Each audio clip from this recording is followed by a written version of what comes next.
Hello student, इस video में हम डिस्कस करेंगे वेक्टर पर। इस वीडियो में सबसे पहले इंट्रोडक्शन देंगे वेक्टर का, वेक्टर क्या होता है, वेक्टर को रिप्रेजेंट कैसे करते हैं और सारी चीज़ें।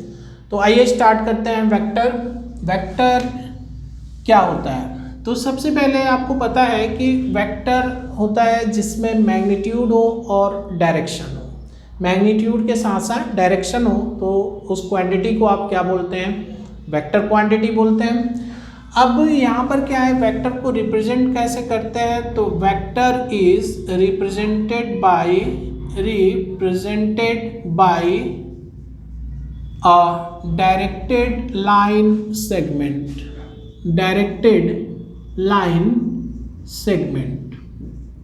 ठीक है। डायरेक्टेड लाइन सेगमेंट का क्या मतलब हुआ कि जैसे मान लीजिए यहाँ पर एक लाइन है और ये लाइन है। अब इसमें क्या है कि इसका ए और बी दो पॉइंट है, हमने इस लाइन पूरे लाइन में से इतना लाइन सेगमेंट ले लिया। अब इसमें क्या है कि एक डायरेक्शन दे दिया ए से बी की तरफ, तो ए बी जो लाइन सेगमेंट हुआ वो एक वेक्टर को रिप्रेजेंट कर रहा है, वेक्टर को शो कर रहा है। तो इसको हम लिखेंगे कैसे? ए बी, और इसके ऊपर लाइन ड्रॉ कर देंगे। तो ये हो गया ए बी वेक्टर। अब इस ए बी वेक्टर में ए जो पॉइंट है ये क्या होता है, इसको क्या बोलते हैं? इनिशियल पॉइंट बोलते हैं। और बी को क्या बोलते हैं? टर्मिनल पॉइंट बोलते हैं, टर्मिनल पॉइंट। ठीक है। और यहाँ पर ये जो डॉटेड लाइन है इसको हम बोलते हैं डायरेक्टेड लाइन सेगमेंट का सपोर्ट या सपोर्टेड लाइन सेगमेंट। ठीक है, सिंपली हम इसको सपोर्ट भी बोल देते हैं, सपोर्ट। ये और एक्शन ऑफ लाइन, ठीक है, सपोर्टेड लाइन बोल दीजिए या फिर एक्शन ऑफ लाइन। ठीक है, ये जो डॉटेड लाइन है। और ये यहाँ पे ये जो डार्क दिख रहा है ये एक वेक्टर को रिप्रेजेंट कर रहा है। किस वेक्टर को? तो ए बी वेक्टर को। ठीक है। अब ये तो वेक्टर हो गया, इस वेक्टर का कुछ मैग्नीट्यूड होगा। डायरेक्शन क्या है? डायरेक्शन ए से बी की तरफ है, तो इसका मैग्नीट्यूड क्या होगा? तो मैग्नीट्यूड ऑफ वेक्टर हमें पता है। मैग्नीट्यूड ऑफ वेक्टर, देखिए मैग्नीट्यूड ऑफ वेक्टर की जब बात करेंगे तो वहाँ पर क्या होगा? वेक्टर की लेंथ या फिर साइज को ही हम क्या बोलते हैं? मैग्नीट्यूड बोलते हैं। अब जरा ध्यान दीजिए, ये ए बी अगर हम यहाँ वेक्टर ना बोलें तो ए बी क्या है? एक लाइन सेगमेंट है। और आपने कोऑर्डिनेट में पढ़ रखा है कि ए और बी एंड पॉइंट है किसी लाइन सेगमेंट के। ए का कोऑर्डिनेट क्या होता है? x1 y1, और b का कोऑर्डिनेट हो x2 y2। तो ए बी डिस्टेंस अगर हमें निकालनी हो तो क्या लिखते हैं? Under root x2 minus x1 का whole square plus y2 minus y1 का होल स्क्वायर। ठीक है, इस तरह से निकालेंगे तो ए बी क्या हो गया? मैग्नीट्यूड हो गया। अब यहाँ पे अगर यही वेक्टर फॉर्म में लिखना हो तो हम कैसे लिखेंगे? देखिए, अब क्योंकि वेक्टर क्या है कि वेक्टर को हम स्पेस में लेते हैं, तो यहाँ पर अब इसका ए और बी का पॉइंट अगर हमें दिया हो, ठीक है, सिंपली पहले हम मैग्नीट्यूड ऑफ वेक्टर की बात करें तो क्या होगा? मैग्नीट्यूड और साइज और length of a vector is represented by of a vector is the length AB। क्या होता है? लेंथ होता है AB, लेंथ होता है। ठीक है, और इसको हम लिखते कैसे हैं? इसको डिनोट कैसे करते हैं? तो AB वेक्टर को हम इस तरह से लिखते हैं। तो ये क्या हो गया? हमारा मैग्नीट्यूड हो गया AB। अब जरा ध्यान दीजिए, अगर यहाँ पे ए जो इसका इनिशियल पॉइंट है, इनिशियल पॉइंट अगर होता एक्स वाई जेड और बी होता, या फिर इसको x1 y1 z1 बोलते हैं, इसको हम x2 y2 और z2 बोल देते हैं, तो ए बी क्या हो जाता? Under root x2 minus x1 का whole square, y2 minus y1 का whole square plus z2 minus z1 का होल स्क्वायर। ठीक है, समझिए। देखिए कि मैग्नीट्यूड जब भी फाइंड करेंगे तो अगर हमें इनिशियल और टर्मिनल पॉइंट दिया है किसी वेक्टर का, इनिशियल और टर्मिनल पॉइंट दिया है तो उसका मैग्नीट्यूड निकालना होगा, तो हम इस तरह से निकाल सकते हैं। अगर मान लीजिए इनिशियल वेक्टर 0 हो, 0 मतलब ओरिजिन ले लें इनिशियल पॉइंट, तो इनिशियल पॉइंट अगर मान लीजिए ए का कोऑर्डिनेट होता है 0,0,0 एंड बी का कोऑर्डिनेट होता है x, y, z, तब हम ए बी अगर निकालते हैं मैग्नीट्यूड तो क्या निकालते हैं, अंडर रूट x माइनस 0 को क्या लिखते हैं, ओनली x और इसका whole square plus y square plus z square. ठीक है, तो ये हो जाता हमारा मैग्नीट्यूड ए बी का। ठीक है, अगर इनिशियल, इसका इनिशियल पॉइंट क्या होता है 0, 0, 0 और टर्मिनल पॉइंट क्या होता है x, y, z, तो इसका जो मैग्नीट्यूड होता है वो a हो जाता। ठीक है, सिंपली आपको समझना है कि हम यहाँ पे कभी ऐसा जैसे ए बी बार बार नहीं लिखते, सिंपली हम लोग कोई एक वेक्टर लिख देते हैं और ये वेक्टर हो गया अगर मान लीजिए x i plus y j plus z k. याद रखिएगा इस वेक्टर में आई जे के क्या है, डायरेक्शन है, और एक्स वाई जेड क्या है, मैग्नीट्यूड है उसका। ठीक है, आई जो डायरेक्शन है वो किसके अलॉन्ग है, एक्स एक्सिस के अलॉन्ग है, और जे किस एक्सिस के अलॉन्ग है, वाई एक्सिस के, और के किस एक्सिस के अलॉन्ग है, जेड एक्सिस के। ठीक है, तो यहाँ पर अगर इसका हमें मैग्नीट्यूड निकालना होगा तो कैसे निकालेंगे, under root x square plus y square plus z square, magnitude मिल जाएगा हमें। ठीक है, अब जरा ध्यान दीजिए कि हमने आपको बताया कि वेक्टर को रिप्रेजेंट कैसे करते हैं, तो एक डायरेक्टेड लाइन सेगमेंट से करते हैं। डायरेक्टेड लाइन सेगमेंट हमने आपको यहाँ पे दिखाया है कि ए बी मान लीजिए एक लाइन है, ठीक है, इस लाइन में ए और बी दो पॉइंट लेते हैं, ए को क्या बोलते हैं इनिशियल पॉइंट और बी को टर्मिनल पॉइंट, और इसमें अगर ए से बी डायरेक्शन दिखा दिया तो हम इसको ए बी वेक्टर कहेंगे, और यहाँ पर जो डॉटेड लाइन है ये इसको क्या बोलते हैं, सपोर्टेड लाइन सेगमेंट, सपोर्ट के लिए होती है, सपोर्टेड लाइन सेगमेंट होता है। ठीक है, तो अब ये तो वेक्टर हो गया, वेक्टर के साथ इसका मैग्नीट्यूड बताया हमने। मैग्नीट्यूड क्या होता है, मैग्नीट्यूड बोलिए या फिर साइज या फिर लेंथ ऑफ वेक्टर। तो लेंथ ऑफ वेक्टर निकालना है तो आपको याद होगा कोऑर्डिनेट ज्योमेट्री में हम लोग ए और बी, अगर मान लीजिए ए बी कोई लाइन सेगमेंट है और ए का कोऑर्डिनेट x1 y1, बी का कोऑर्डिनेट x2 y2 दिया हो तो वहाँ से हम लोग कैसे निकालते थे, डिस्टेंस फार्मूला लगा के। सेम एज यहाँ भी ऐसी तरह से कर देंगे तो हमें क्या मिल जाएगा, मैग्नीट्यूड मिल जाएगा। मैग्नीट्यूड को हमेशा मॉड में लिखते हैं, जैसे यहाँ ए वेक्टर है तो ए वेक्टर का मैग्नीट्यूड ए हो गया। ठीक है, इसको नोट करिए। इसके बाद हम आपको बताते हैं पोजीशन वेक्टर क्या होता है। देखते हैं पोजीशन वेक्टर। तो पोजीशन मान लेते हैं let P be any point in space whose coordinates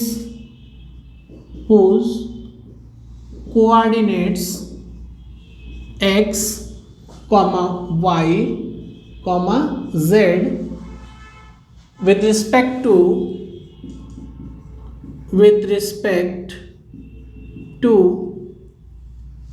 a fixed point O, इसका कोऑर्डिनेट क्या ले लेते हैं 0,0,0 एज ओरिजिन ही मान लेते हैं इसको।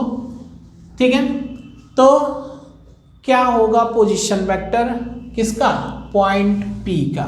ठीक है, अब जरा समझिए, यहाँ पर हमने इसको इस तरह से बनाया है, ये आपका क्या हो गया x एक्सिस, ये y एक्सिस और ये z एक्सिस, ये आपका ओरिजिन हो गया। अब यहाँ पर पॉइंट है P और इसका कोऑर्डिनेट क्या है x, y और z है, इसको यहाँ से मिला दीजिए, मिला दिया, ये हो गया, ये P पॉइंट हो गया। ठीक है, अब इस OP लाइन सेगमेंट को हम एक वेक्टर से डिनोट करते हैं, किससे, R वेक्टर। मतलब हम ऐसा कर दें कि आर वेक्टर कह दे या फिर ओपी वेक्टर, बात एक ही है, ठीक है। ओपी वेक्टर कह दे या फिर आर वेक्टर। अब ये आर वेक्टर कैसे निकलेगा, तो सिंपली हमें क्या करना है कि आर वेक्टर अगर हमको निकालना है तो क्या करेंगे, यहाँ से r vector is equal to x. देखिए पहले तो ये आर जो वेक्टर है, आर वेक्टर अगर निकालना है तो या लिखना है, तो ये जो आर वेक्टर होगा या ओपी वेक्टर अगर हमको लिखना है तो ओपी वेक्टर कैसे लिखेंगे, सिंपली देखिए ओपी वेक्टर अगर हमको लिखना है तो यहाँ पे लिखेंगे x minus 0 i, y minus 0 j और z माइनस 0 k, ठीक है। तो OP जो वेक्टर होगा वो क्या हो जाएगा, x i plus y j plus z k. यहाँ पर जो P था, P एक पॉइंट था ना कि एक वेक्टर है, P एक पॉइंट है जिसका कोऑर्डिनेट है x y z। अब अगर हमें इसको वेक्टर के फॉर्म में लिखना है तो वेक्टर फॉर्म में लिखना है तो हम किसी पॉइंट के रिस्पेक्ट में लेंगे। जब भी हमें किसी पॉइंट, एक पॉइंट हमें अगर पता है तो हमें, जैसे अभी हमने बताया आपको कि इनिशियल पॉइंट A था और टर्मिनल पॉइंट B था, तो A का भी कोऑर्डिनेट होना चाहिए और B का भी कोऑर्डिनेट होना चाहिए। तो यहाँ पे सिर्फ P था तो P का कोऑर्डिनेट तो हमें पता है। अब इसका एक किसी के रिस्पेक्ट में लेंगे तो किसके रिस्पेक्ट में लेंगे, 0 या फिर ओरिजिन के रिस्पेक्ट में लिया। तो OP जो वेक्टर लिखा वो इस तरह से, OP वेक्टर को ही हम क्या बोलते हैं, आर वेक्टर, और यहाँ पे ये होगा xi plus y j plus z के, ठीक है। आर जो वेक्टर है इसी को हम क्या बोलते हैं, r vector is known as position vector of P, ठीक है। P का ही पोजीशन वेक्टर क्या है, ये है, ठीक। जरा समझिए, अगर मान लीजिए A कोई पॉइंट है और इसका कोऑर्डिनेट दिया है 2 3 5, हम आपसे बोले कि A का पोजीशन वेक्टर लिखिए, तो A का पोजीशन वेक्टर क्या होगा, मान लीजिए A हो गया और ये कितना हो जाएगा 2i प्लस 3j और प्लस 5k, अगर कोई पॉइंट है तो। आगे देखिए, मान लीजिए A पॉइंट ये है और B पॉइंट हमने ले लिया कुछ 1 3 और 2, ठीक है। तो अब हम आपसे पूछें कि AB वेक्टर क्या होगा, AB वेक्टर कैसे निकालेंगे, तो AB वेक्टर के लिए हमें क्या करना होगा, पहले B लिखिए, तो B को क्या लिखेंगे, position vector of B minus position vector of A का पोजीशन वेक्टर ये है, B का पोजीशन वेक्टर क्या होगा, तो यहाँ पर i प्लस 3j और प्लस 2k, ये हो गया, माइनस A का पोजीशन वेक्टर कितना है, A का पोजीशन वेक्टर है 2i प्लस 3j और प्लस 5k, ठीक है। इसमें से इसको माइनस कर दीजिए, तो माइनस i यहाँ पे ये हो जाएगा आपका, इसको देखिए इसका कोफिशिएंट 1 है, 1 minus 2i plus 3 minus 3j plus 2 minus 5k, simply.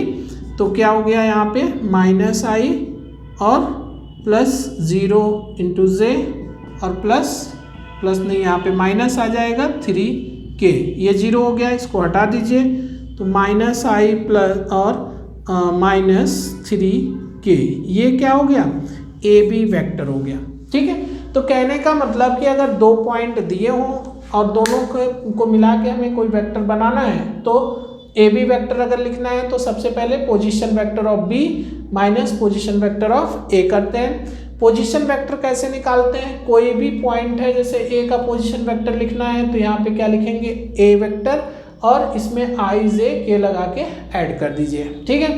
तो A हो गया, और B का पोजीशन वेक्टर लिखना होता तो क्या लिखते, यहाँ पे हमने लिखा हुआ है बहरहाल, और यहाँ पर हो जाएगा तो क्या हो जाएगा आपका i प्लस 3j और प्लस 2k, ठीक है। ये पोजीशन वेक्टर हो गया। तो सिंपली आपको समझ में आया कि पोजीशन वेक्टर क्या होता है, ठीक है। पोजीशन वेक्टर हम हमेशा किसी पॉइंट के रिस्पेक्ट में लेते हैं, ठीक है। जैसे P पॉइंट का पोजीशन वेक्टर निकालना था तो वो क्या आया, xi plus yj plus zk आया, ठीक है। तो इसको नोट करिए। इसके बाद हम आपको बताते हैं टाइप्स ऑफ वेक्टर क्या होता है। तो वेक्टर क्या होता है ये समझ में आ गया। वेक्टर को रिप्रेजेंट कैसे करते हैं, पोजीशन वेक्टर क्या होता है। अब हम देखते हैं टाइप्स ऑफ वेक्टर। तो फर्स्ट है हमारा जीरो वेक्टर। जीरो वेक्टर क्या होता है, तो जैसा नाम दिख रहा है कि अगर किसी वेक्टर का मैग्नीट्यूड क्या हो जाए जीरो तो उसको जीरो वेक्टर करते हैं, ठीक है। तो यहाँ पर क्या है कि जीरो वेक्टर क्या होगा, तो if magnitude of vector is zero then the vector is known as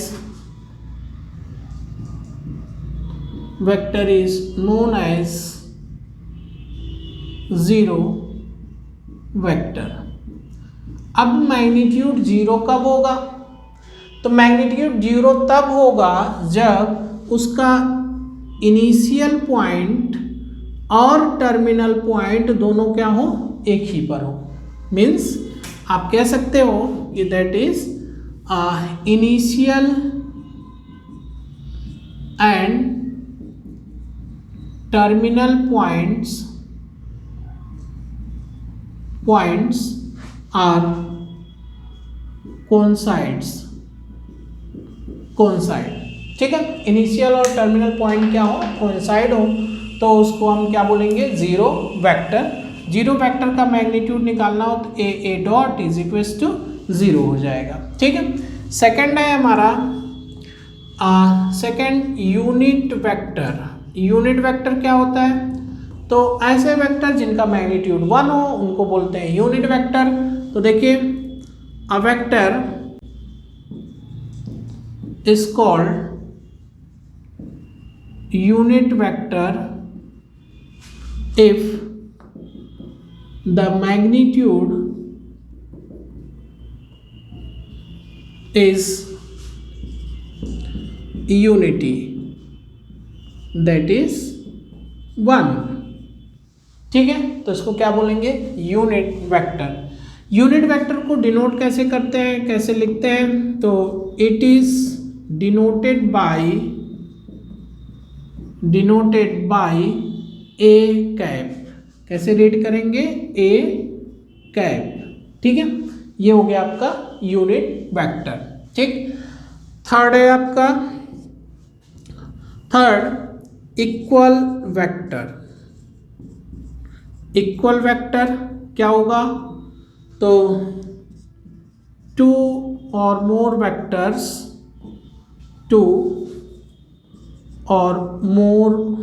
vectors are said to be equal if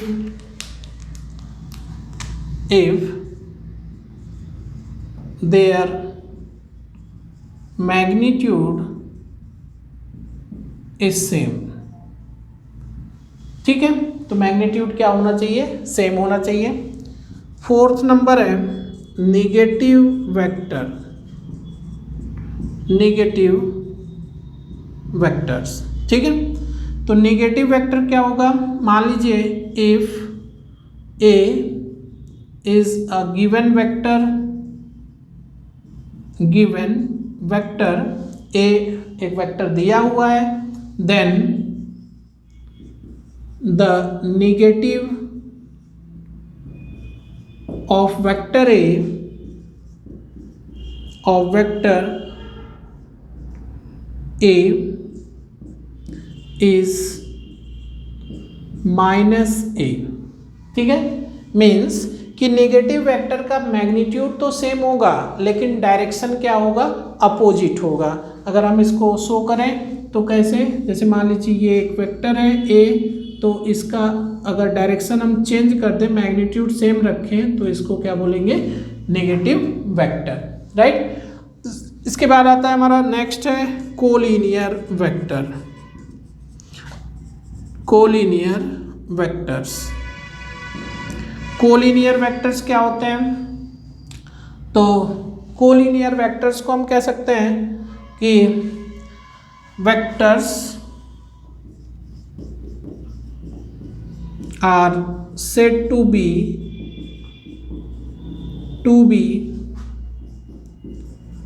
collinear if they are parallel to the same line or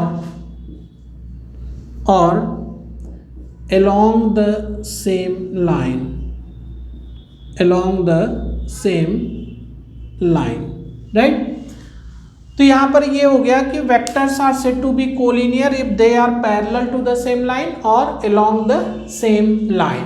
अब यहाँ पे इसको आप note करिए, इसमें हम आगे आपको बताते हैं कि यूनिट वेक्टर कैसे फाइंड करते हैं, और अगर दो वेक्टर पैरेलल हैं या कोलिनियर हैं, दो या दो से ज़्यादा वेक्टर, तो उनको हम कैसे शो करेंगे कि वो पैरेलल हैं या फिर कोलिनियर है। इसको नोट करिए। आइए देखते हैं कि कोलिनियर वेक्टर्स को कैसे शो करेंगे। तो ध्यान दीजिए, अगर दो वेक्टर हैं, एक की डायरेक्शन ये है और इसकी लेंथ इतनी है, ये मान लिया वेक्टर ए, और एक वेक्टर आपका ये है, ये आपका वेक्टर बी है और इसकी लेंथ ये है, दोनों की डायरेक्शन सेम है, तो ये दोनों वेक्टर को हम क्या बोलेंगे? Parallel vector. या फिर अगर मान लीजिए एक वेक्टर आपका ए है यहाँ से यहाँ तक, और इसी में यहाँ से यहाँ तक एक वेक्टर हो गया, ठीक है। तो अब ये वेक्टर मान लीजिए ये पूरा का पूरा वेक्टर यहाँ से यहाँ तक कितना है? बी वेक्टर है ना, ये बी है, और इसको क्या ले लिया हमने? ए ले लिया। तो देखिए ये यहाँ से लेके यहाँ तक कितना है? बी, और ये पार्ट कितना है? ए है। तो इसको हम क्या बोलेंगे? कोलिनियर बोल देंगे, या फिर पैरेलल भी कह सकते हैं कि पैरेलल है, ठीक है। तो यहाँ पे क्या है कि अगर दो वेक्टर दिए गए हैं और दोनों को शो करना है कोलिनियर या फिर पैरेलल, तो हम कैसे शो करेंगे? ध्यान दीजिए, if a and b are two vectors,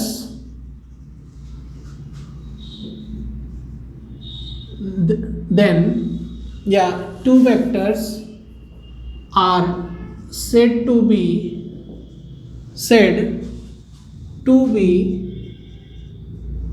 parallel or collinear if vector A is represented by lambda times of vector B। मतलब एग्जाम्पल देखिए कि अगर यहाँ पर एक वेक्टर दिया हुआ है, जैसे मान लीजिए दे दिया 6i + 4j + 2k, और एक वेक्टर दिया हुआ है b 3i + 2j + k, हमें ये शो करना है कि are the vectors a and b are collinear और नॉट, या फिर पैरेलल और नॉट। देन वेक्टर ए को हम लिखेंगे 6i + 4j + 2k। यहाँ से हम क्या कर सकते हैं? 2 कॉमन कर सकते हैं, तो क्या लिखेंगे? 3i + 2j + k। और अब वेक्टर ए को हम लिख सकते हैं 2 टाइम्स ऑफ वेक्टर बी।